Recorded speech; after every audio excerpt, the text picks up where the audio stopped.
that is their work. I mean, their play is their work. If I watch my students play, I learn so much about them.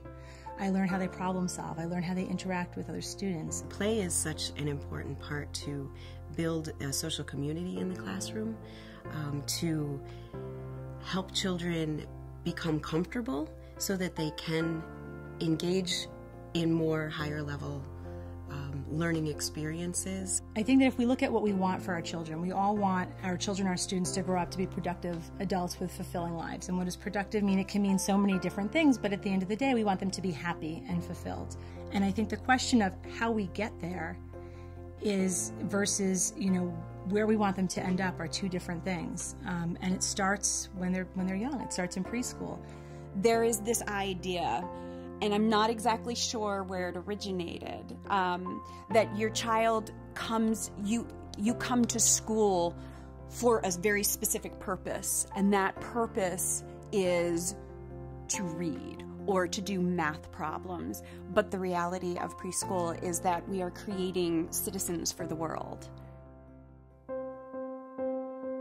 When I think of the term developmentally appropriate standards, I cringe because I really think that that's an oxymoron. The bottom line is that you can't have developmentally appropriate standards because children cannot be standardized. A lot of us are just disappointed in how the Regents voted on the next generation standards, especially in the pre-K to 2 band. I don't feel that the standards are good for children. I think that one of the main issues we have is that the Common Core itself, the methodology that was used to arrive at the standards, is very flawed because it started by looking at what we want students to do in 12th grade all the way back to kindergarten and now pre-K. And the problem with that is that's not the way children's brains work. The expectations, I think, they're not really encompassing really how children are growing and what they need in order to thrive as humans and also as participants in our society. The biggest problem is that these standards, be it the next generation or Common Core, are all tied to testing. And the curriculum is created with the standards and the testing in mind. So it's all a package. Everything we do seems to be driven by improving test scores or having good test scores or making sure that everything we're teaching is aligned with the assessments that we're giving. I feel frustrated. I feel sad. When I'm guided by standards, I hear a lot more children saying, I can't do it or I can't fail because the bar may be higher for some of those children, but you're constantly having to keep up with those standards. There is so much research that shows that earlier is not better. Kids who come from backgrounds where they haven't had as much experience being expressive in their language or being expected to respond to language, teaching them how to read that this word is the, doesn't support them with the most important thing about reading, which is comprehension. Some students are ready to learn that these are the colors and these are the letters and these are some way we can play with language. Some are just learning this is a block and I can put it on top, and we're learning about gravity. What happens when it falls over? Just this year I had students who were 14 months apart in the same class. And so you can imagine, you can't, obviously as a teacher, it's very hard not to compare children, and this one can do this and this one can do this. Parents are comparing their children because they don't always have in their mind that it's that age gap. They develop at different paces, and so putting more limitations and then expectations at specific benchmarks only really, I think, doesn't really honor who each person is as an individual. Many of us feel very strongly that a play-based environment is the best environment for kids to be in. And the research supports that as well. The current standards do not value play in the classroom, but a lot of the things that we're looking for are in their play, are absolutely in their play. But we aren't trained to look at them. Policymakers don't understand it. Administrators don't understand it. Play is very important in my classroom. It's the best way for me to observe what it is a child is motivated by, what's going to pique their interest in how I can get their extension of learning, as well as finding out their present levels of performance. Where are they at? In the block area, there's language, there's science, there's geometry. It's all built into that, so that freedom and autonomy for children to play and be able to move through their environment is essential to learning. Because through exploration and through play and open-ended experiences, I think also there's a way to build a kind of culture where every child's experience with something is valued and can be valued, so that way everyone has a role as an important player. For children to value each other, they have to be able to see each other at work, and work that they see as important. Not work that the teacher sees necessarily important, but work that that individual child sees important. That helps children to respect each other. You put 5 kids in a sandbox and you give them 5 shovels, and suddenly there's a conversation. I'm digging there. No, I want to dig there. Then like, oh, well, how do you work that out? And that's what the teacher does. They come in and go, well, you know, I see that you're digging and you're digging, so how are we going to make this work? And the kids will come up with a plan. There's about 75 or 80 kindergarten standards.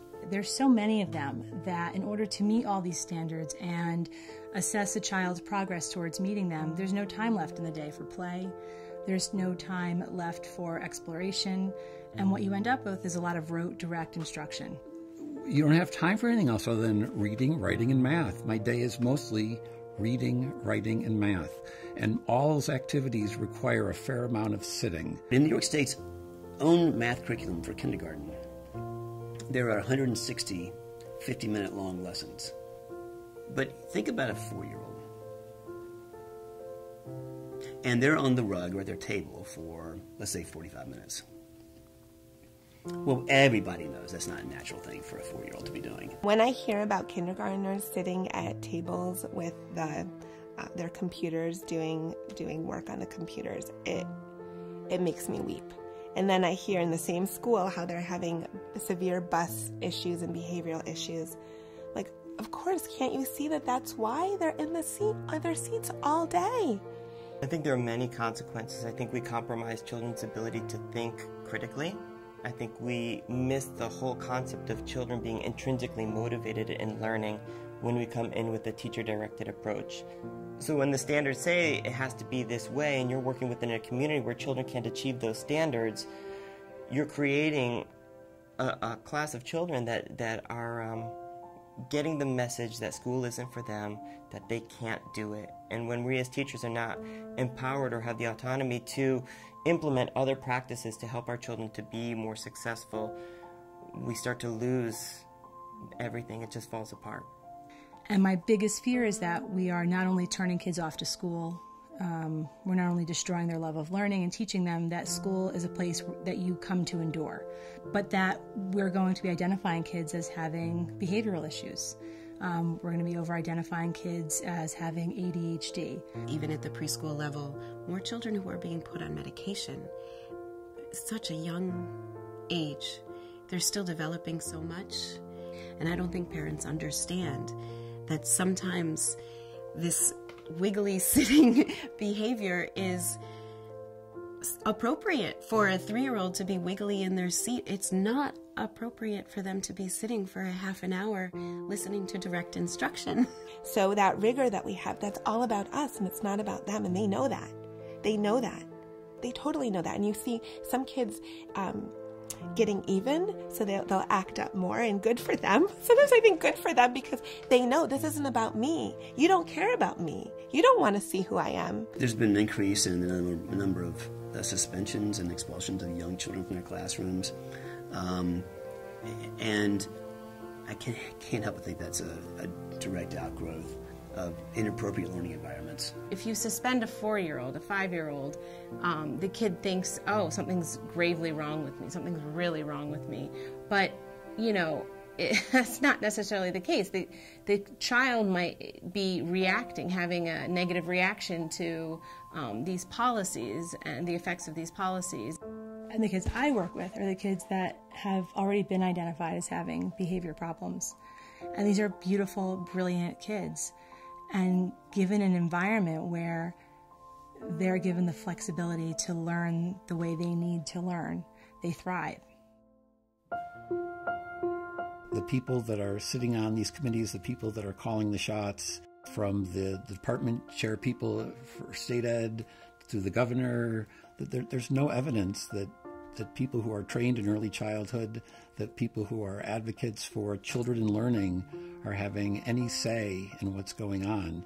And as long as we're creating standards in a room, in a vacuum, with very well-meaning people who I truly believe want the best for children.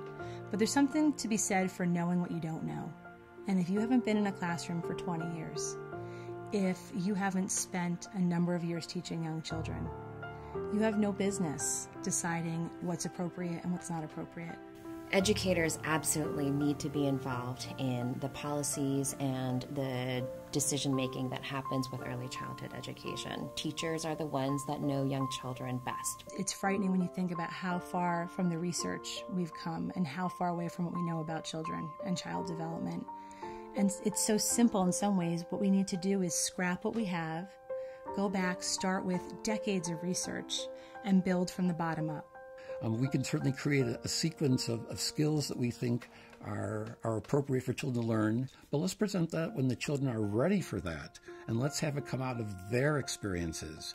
We don't need standards. What we need is a continuum of learning as a basis for where we're taking the children, but we need to start with the children first. The standards that the policymakers have created are so intense for children to really be able to meet, and teachers to be able to deliver. We lose out on the life skills of being able to cooperate and collaborate with other human beings. We have to keep fighting and speaking up for what's right, and I absolutely know that we can't stop doing that, but I don't know how much we're being heard, and I feel I want to feel hopeful, but I'm struggling with that.